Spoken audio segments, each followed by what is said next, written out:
You can have, say it with me, I get to choose a life by default or a life by design. You like that little leap? Yeah, you like that little leap? So I get to choose a life by default or a life by design. You get to choose. Say it with me. Life will not force me to choose. Jesus will not force me to choose. I must choose a life by default or a life by design. Most people live lives by default. Whatever happens, happens. Que sera, sera. Whatever will be, will be. Beat up, banged around, must be God's will. Ping, ping, ping, ping, ping, ping, ping, ping. Ship's going down, you're bailing, it must be God's will. Wrong theology. Wrong philosophy. You have a life by design. The intentions and the purposes. Understanding your identity. What does my Father want from me? So I feel called to business. I don't agree. I agree with that 100%. What does your Father want for you in business? I feel called to this job. That's great. What does your Father want for you? Not what do you want? What does He want? And He may converse with you, and He may ask you what do you want. Let's work together, because that's always what He wants to do. He always wants to work together. You can't do it without Him, and He's not doing it without you. I know that's shocking. You know, we got this stupid philosophy. It's Christian dumb is what it is. It's not kingdom thinking. It's Christian dumb thinking. We have dumb thinking. That's why nothing works.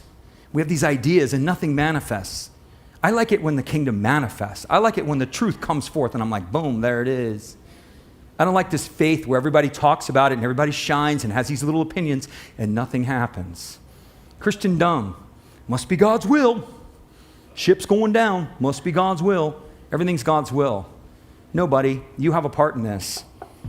And we have this idea that says that God is not going, when I say something like this, that you cannot do it without the Lord, and He's not going to do it without you. It requires your participation. At a minimum, it requires your faith. At a minimum, faith is the currency of heaven.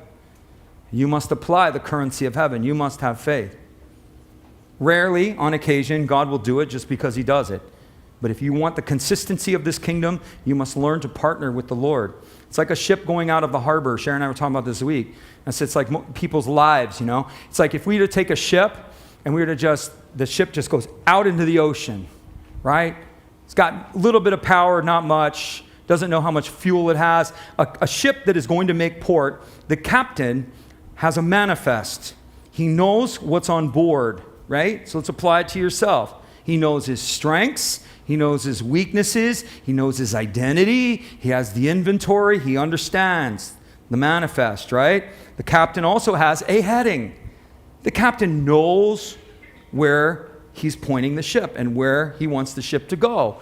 And then the captain has power, under power. And that captain sets sail, and 99.9% of the time, that captain will make the goal and the objective. But most people aren't like that. They just set themselves out to drift. They have no manifest. They have no idea. They have no direction.